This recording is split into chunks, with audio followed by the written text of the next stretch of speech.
Hi friends, మీరు చూస్తున్నారు రైతు నేస్తం తెలంగాణ. ముందుగా మన ఛానల్ చూస్తున్నట్టయితే లైక్ చేయండి, షేర్ చేయండి, సబ్స్క్రైబ్ చేయండి, బెల్ ఐకాన్ యాక్టివేట్ చేసుకోండి. ఇప్పుడున్న పరిస్థితుల్లో యూరియా షార్టేజ్ చాలా ఉంది. రైతన్నలు ఏంటంటే చాలా ఇబ్బంది పడుతున్నారు యూరియా లేక. యూరియాకు ప్రత్యామ్నాయంగా మనకు ఇప్పుడు ఒక మంచి ఫర్టిలైజర్ మనకు రావడం జరిగింది.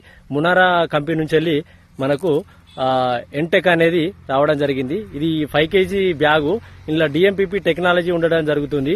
డైమెథల్ పైరాజోల్ పాస్పేట్ అనేది టెక్నాలజీ ఉండడం జరుగుతుంది. భూమి లోపల ఉన్న పోషకాలను మనకు చాలా సమర్థవంతంగా అందియడం జరుగుతుంది. ఇది 2020లో కానీ లేకపోతే ఇప్పుడు పొటాష్ తోటి కూడా జల్లుకుంటే కూడా చాలా మంచి రిజల్ట్ ఉండడం జరుగుతుంది. ఈ ఫుల్ వీడియో కూడా మన ఛానల్లో ఉండడం జరుగుతుంది. మీరు దీని గురించి డీటెయిల్ గా మన ఛానల్లో ఫుల్ వీడియో చూడండి.